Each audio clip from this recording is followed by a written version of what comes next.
Hello friends, आज हम exercise 2.3 का क्वेश्चन नंबर 4 करेंगे। Question number 4, factorise. फैक्टराइज मतलब आपको इनके फैक्टर्स निकालने हैं और आपको यहाँ पे 4 पार्ट्स दिए गए हैं।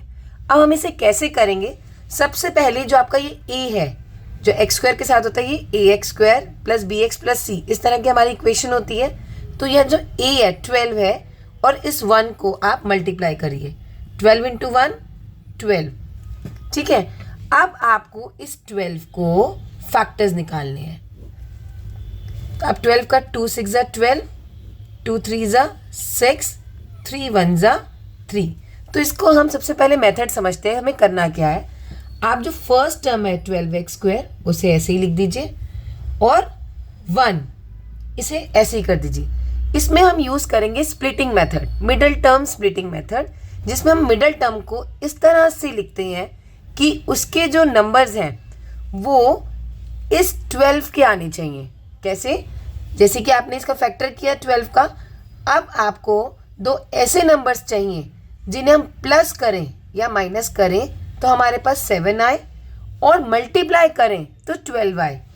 तो हम अगर यहाँ देखें 2 इंटू 2 4, 4 को 3 से मल्टीप्लाई करूँ तो मेरे पास आ रहा है 7, सॉरी 4 इंटू 3 मेरे पास आ रहा है 12 और 4 प्लस 3 आ रहा है 7। लेकिन यहाँ पर हमें चाहिए -7।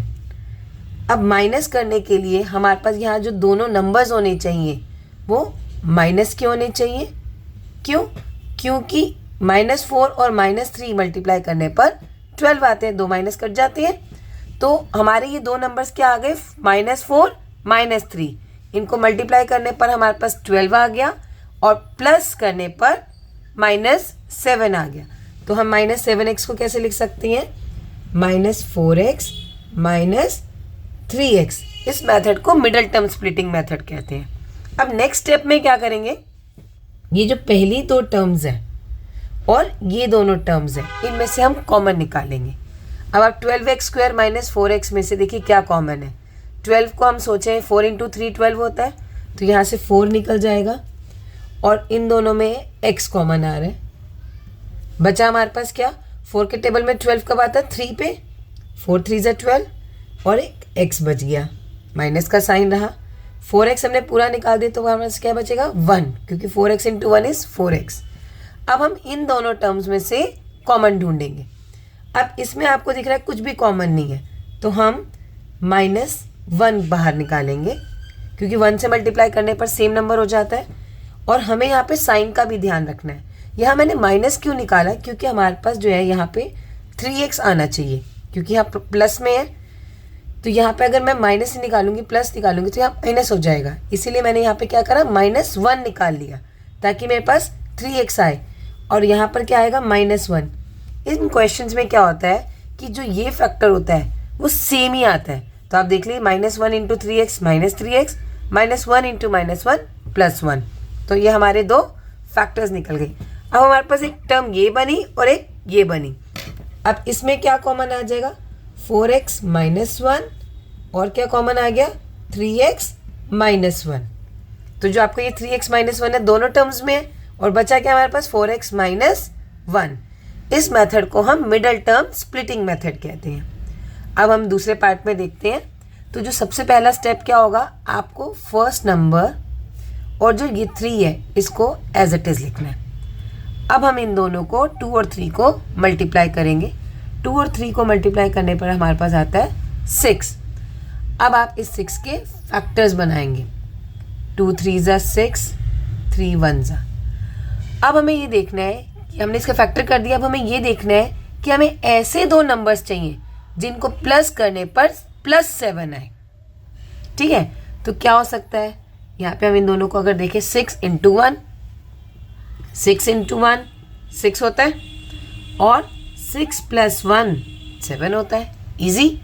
हमें क्या करना होगा? हमें इन दोनों को मल्टीप्लाई करना है पहले, फिर इसके फैक्टर निकालने हैं और हमें उनमें दो नंबर ऐसे देखने हैं जिन्हें मल्टीप्लाई करने पर हमारे पास क्या आए? 6 आए और जिन्हें प्लस करने पर हमारे पास 7 आए। तो 6 इंटू 1 ऐसे दो नंबर हैं, 6 आ रहा है और 6 + 1 करने पे 7 आ रहा है। तो अब आप 7 को कैसे ब्रेक कर लेंगे? 6 और 1 में 6x, 1 लिखने की ज़रूरत नहीं होती, आप x लिख सकते हैं। अब नेक्स्ट स्टेप में क्या करेंगे, इसमें इन दो टर्म्स और ये दोनों टर्म्स में कॉमन निकालेंगे। तो इसमें 2 कॉमन निकल रहा है और x कॉमन निकल रहा है, तो हमारे पास क्या बचा, x प्लस, अब 2 के टेबल में 6 कब आता है, 3 पर, तो ये हमारे पास कॉमन हो गया। इसमें आप देख रहे हैं x प्लस 3 ही है, तो क्या कॉमन होगा, 1, तो यहाँ पर हम लिख देंगे x प्लस 3। 1 से करने पर वही नंबर रहता है, वही टर्म रहती है, तो इसलिए हमने यहाँ पे 1 लिख दिया। अब हमारे पास ये 2 टर्म्स बची, एक ये टर्म और एक ये टर्म, तो इसमें क्या कॉमन है, x प्लस 3 और बचा क्या, 2x प्लस 1, तो ये हो गए इसके factors, 2x square plus 7x plus 3। अब हम थर्ड पार्ट देखते हैं। सबसे पहले हम क्या करेंगे, 6x स्क्वायर को लिख देंगे और यहाँ पे -6 को लिख देंगे। आप इन दोनों को मल्टीप्लाई करो, 6 इंटू -6 -36, तो हम इसके फैक्टर बना लेते हैं। 2 18 2 9 3 3 एंड 3 1। अब हमें ऐसा नंबर चाहिए जिनको मल्टीप्लाई करने पे -36 आए और प्लस या माइनस करने पर 5 आए। तो हमें यहाँ दिख रहे हैं, अगर ये ले लें फैक्टर्स हम, 2 2 4 और 3 3 9, 9 और 4 इन दोनों मल्टीप्लाई करने पर 36 आएगा, और अगर मैं 9 में से 4 माइनस कर देती हूँ तो मेरे पास क्या आएगा, प्लस का 5। यहाँ पर हमें साइन का ध्यान रखना है, ये होगा 9 माइनस 4 और होगा 9 इंटू -4। अब यहाँ -4 ही क्यों आया, 9 क्यों नहीं माइनस का हुआ, क्योंकि जो हमें चाहिए वो +5 चाहिए, और प्लस तभी आएगा जो बड़े नंबर के साथ होता है। तो 9 हमारा प्लस का होगा और 4 जो होगा वो माइनस का होगा। तो हम 5x को क्या लिख सकते हैं, 9x माइनस 4x। अब नेक्स्ट स्टेप में आप पहली 2 टर्म्स में से कॉमन निकालेंगे और फिर इन दोनों टर्म्स में से कॉमन निकालेंगे। अब ये दोनों टर्म्स हमारी 3 के टेबल में आ रही है, तो हमारा 3 कॉमन निकला, x कॉमन निकला, तो बचा क्या हमारे पास, 3 2 6, 2 बचा, और एक x ले चुके थे तो एक x बच गया, प्लस x ऑलरेडी चला गया तो सिर्फ 3 3 9, 3 बचा। यहाँ पर अगर हम देखें तो -2 कॉमन आ रहा है, ठीक है, माइनस दोनों में आ रहा है, तो -2 बाहर निकाल लेते हैं। और हमारे पास 2 के टेबल में 4 कब आता है, 2 पे, 2 x भी नहीं कॉमन था तो x भी रह गया, माइनस ऑलरेडी बाहर निकाल चुके हैं तो यहाँ गया प्लस, 2 के टेबल में 6 कब आता है, 3 पर।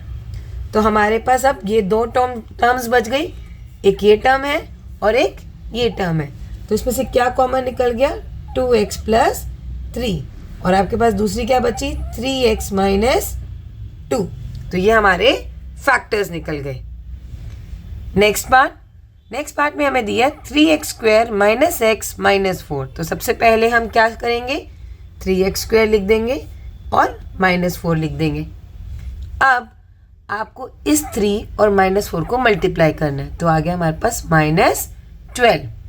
अब इसके हम फैक्टर्स कर लेते हैं, 3 4 12, 2 2 4, 2 1 2, ये हमारे पास फैक्टर्स आ गए। अब हमें ऐसा नंबर चाहिए, ऐसे 2 नंबर चाहिए जिन्हें मल्टीप्लाई करने पर -12 आए और प्लस या माइनस करने पर क्या आए, -1। तो देखते हैं, एक तो आप देखो 4 और एक नंबर हो गया हमारा 3, ठीक है, तो 4 3 12 होता है और 4 -3 1 होता है, लेकिन हमें यहाँ -1 चाहिए, तो इसका मतलब -n के लिए हमारा बड़ा नंबर माइनस में होना चाहिए। तो -4 प्लस 3 इज इक्वल्स टू -1 और -4 इंटू 3 इज इक्वल टू -12। तो हम -x को क्या नंबर्स में लिख सकते हैं, कैसे तोड़ सकते हैं, -4 एंड 3 में, तो ये हो गया -4x plus 3x। Similarly next step में हम इसमें से कॉमन निकालेंगे और इसमें से कॉमन निकालेंगे। इसमें क्या कॉमन नज़र आ रहा है हमें, x बस, और बचा क्या हमारे पास 3x -4, इसमें से अब कुछ भी कॉमन नहीं है तो हम मानेंगे +1 है और बचा 3x -4। तो आप देख रहे हैं ये दो टर्म्स बन गई, एक टर्म ये है हमारे पास और एक टर्म ये है, तो इसमें से क्या निकलेगा 3x -4 और क्या बच गया हमारे पास x + 1। यहाँ पर जो आपकी कॉमन होगी ना वो हमेशा इस जैसी टर्म ही होगी, तो और हमारे लिए इजी हो जाता है। तो ये हमारा कॉमन निकल जाता है और जो हमारे पास बच गए x + 1 हम उसको एक साथ लिख देते हैं। तो ये हो गया मिडल टर्म स्प्लिटिंग मेथड।